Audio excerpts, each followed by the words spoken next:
Equality and democracy are under assault. Donald Trump and the MAGA Republicans represent an extremism that threatens the very foundations of our republic. Now, I want to be very clear. Not every Republican, not even the majority of Republicans are MAGA Republicans. Not every Republican embraces their extreme ideology. Now, that speech that you're hearing from President Biden can mean different things to you depending on who you are. If you're a member of the mainstream media or pretty much any right-wing political commentator, what you heard right there was indecipherable. It was just swears and slurs, and that's it. It was unacceptable. It certainly wasn't anything that was gonna unify us. If you're a regular person, he was acknowledging truths that we've all come to understand 4 or 5 years ago at this point. But anyway, he also made clear there that the comments he was making were about the most extreme end of the MAGA movement, not regular Republicans. I think he was honestly being too fair, too generous to them. But that said, he did have more warning to do. Take a load of this. The Republican Party today is dominated, driven, and intimidated by Donald Trump and the MAGA Republicans. They do not believe in the rule of law. They do not recognize the will of the people. And they're working right now, as I speak, in state after state, to give power to decide elections in America to partisans and cronies. MAGA forces are determined to take this country backwards to an America where there is no right to choose, no right to privacy, no right to contraception, no right to marry who you love. They spread fear and lies. Lies told for profit and power. Now, all of that is true, especially indicating there that they do it for profit. Whether on the media side or the political side, they're doing it for their own ends. But what he said there about what they want to accomplish is true. They do want to strip away those rights. He's not making this up. He's not speculating. This isn't a hypothesis. This is what they're doing out every day. And in terms of their threat to democracy, how many Republicans acknowledge the results of the 2020 election? How many candidates on the Republican side this year accept the results of their elections, even inside of just Republican primaries?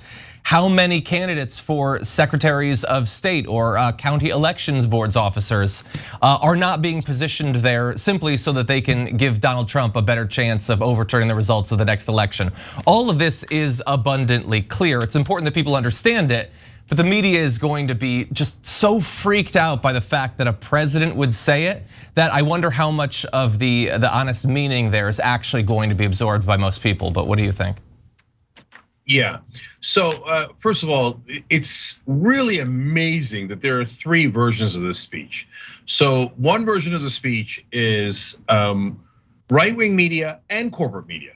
They're again united and going like, oh my God, look at Dark Brandon lasering those poor Republicans. What is he doing? What a monster, right? I'm like, wait, did we see the same speech? Okay, so they're like, how can he say that the Republicans are a threat to democracy? I don't know, January 6th when they raided the American Capitol, but more importantly, when they had a scheme of fake electors where they would do a coup and end our democracy.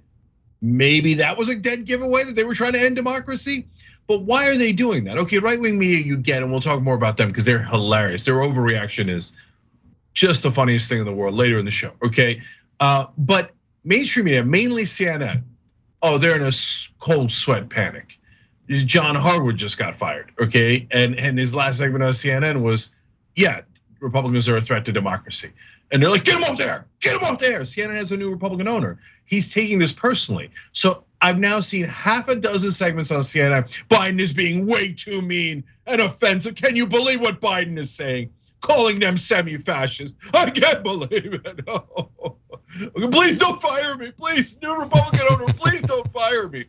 Okay, I got it. Brianna Killar, almost all of them, John Allen, all of them. They're all begging for their jobs by kissing Republican ass on air now. So CNN, bye Felicia, it was nice knowing you. Okay, so now the reality of the speech is, look, I liked it. And I wanna give Biden credit because it's rare when a politician does the right thing, let alone, and the more powerful the politician is, the more rare it is that they'll do the right thing. And Biden looks strong. I'm shocked to report that. Shocked to report it, but he kind of does. So is he really dark, Brandon? Are you kidding me? Look at what he said there. It's still For us, now the real world, it's still soft. He said, no, MAGA Republicans are not a majority of Republicans. Absurd. According to the polling, they're 95% of Republicans. But whoever's the genius behind the scenes that convinced Joe Biden that MAGA is only 25% of the Republican Party, thank you. Otherwise, he would have never criticized them.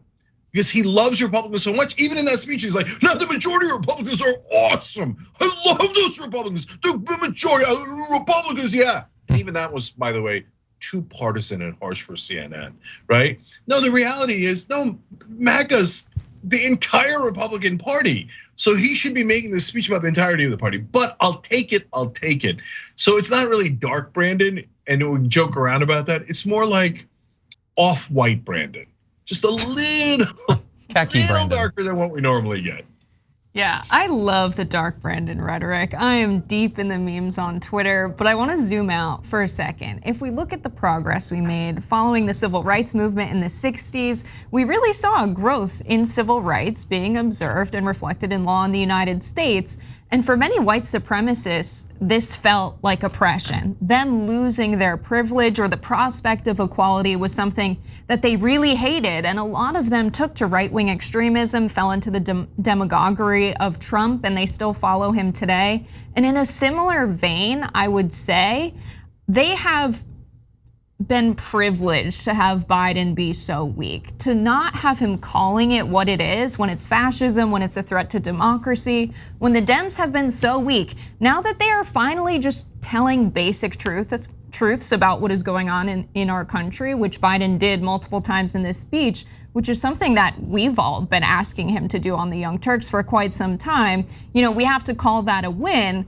But it's not really Biden being amazing, as Cenk said. It's off-white Brandon, not dark Brandon. It's him doing the bare minimum, which is something to celebrate at this point, because for so long we've had the Dems being so weak and not calling the rise of fascism in the United States precisely what it is. 100%. Yeah, I think so. And actually, we're critiquing the truth of dark Brandon. I have one extra critique I want to lodge, but first I want to turn to a part of the speech that's really not going to be acknowledged at all. Everyone is of course focusing on him attacking the Republicans, but much of the speech was him attempting to appeal to people's hopes for the future, optimism for the future, as well as sketching out what he has already accomplished. But let's go to a little bit more of the positive part of the speech.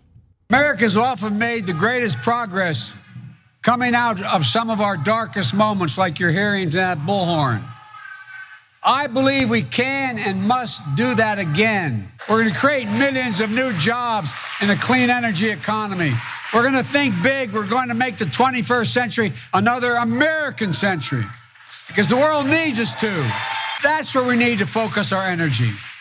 Not in the past, not on divisive culture wars, not on the politics of grievance, but on a future we can build together.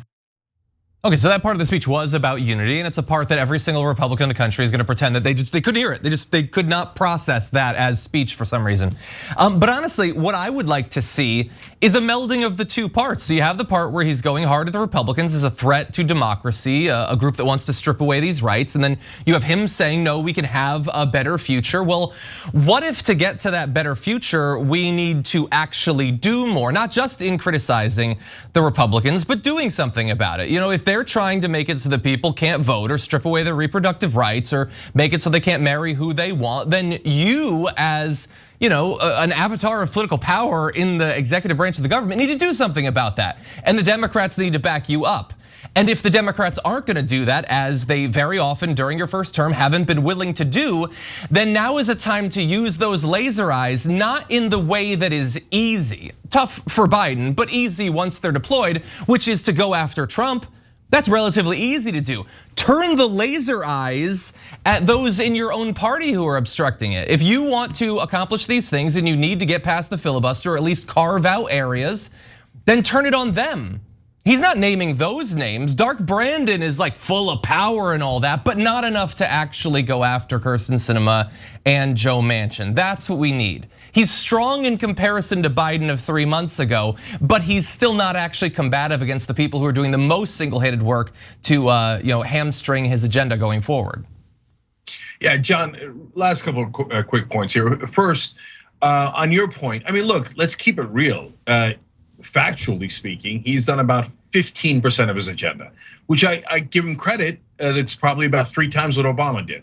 Obama was king of 5% change. But the establishment is making it seem like he did 115% of his agenda. No, he didn't even do $15 minimum wage. He didn't even do voting rights. It was a bare minimum. So like, hey, I like student debt relief. I give credit where credit is due, et cetera. But it was a tiny percent of his agenda. Does he really want to do that agenda? No, he's still the same corporate Biden, right? I'm not going to get enamored by a political speech and think, oh my God, he's so strong. No, he's never going to fight against the corporate Democrats that are actually blocking his so-called agenda, which he actually likes it being blocked, basically, right? So none of those things have changed at all. But the rhetoric has changed. And when it comes to politics, especially electoral politics, with the elections coming up in 2 months, rhetoric matters. It makes a big difference in how people vote. So I'll give you a perfect example, which is this speech and what Biden has been saying lately. So when he called them semi-fascist, he played offense. What happened next? It forced the Republicans to cry about it. And then it forced the rest of the media to cover it because Republicans are crying. So all that anybody heard for the last couple of weeks is semi-fascist, semi-fascist, semi-fascist. And now the question isn't should I vote for Republicans or not? The question is, are Republicans semi-fascist or a quarter fascist or fully fascist? That's the question you want. That's why you play offense. So, and in this case, he gives a speech, and what is everybody talking about today in mainstream news? Is Biden too tough? You love that conversation if you're the Democrats. Is the head of our party too strong? Come on, that's why you play offense, and it works, right? So don't get seduced into thinking Biden did most of his agenda. He most certainly did not, right? But this is good politics, finally. And speaking of finally, Uriah Heep writes in our member section, become a member, be part of the show, tyt.com/join. Anyway, just a thought, Cenk Uygur, speechwriter for Biden, you would see the political universe explode. And that is certainly true, and it's not just me. You give him a strong progressive writer, and all we'll do is play offense, and all these guys will be crying all day long about how the Democrats are too strong, they get too much done for the American people. And all we would do is win, okay? We'd get tired of winning.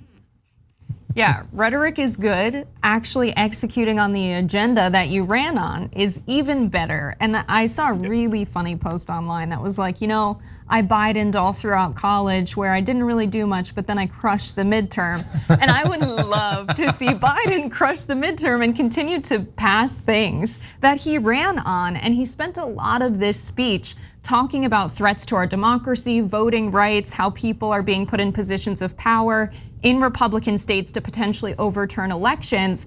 But I remember back in August 2020 when he was on the campaign trail giving a speech to the Teamsters Union, where he said it is just as serious when people bust unions and jeopardize union elections as it is when they do that to Democratic elections for public office.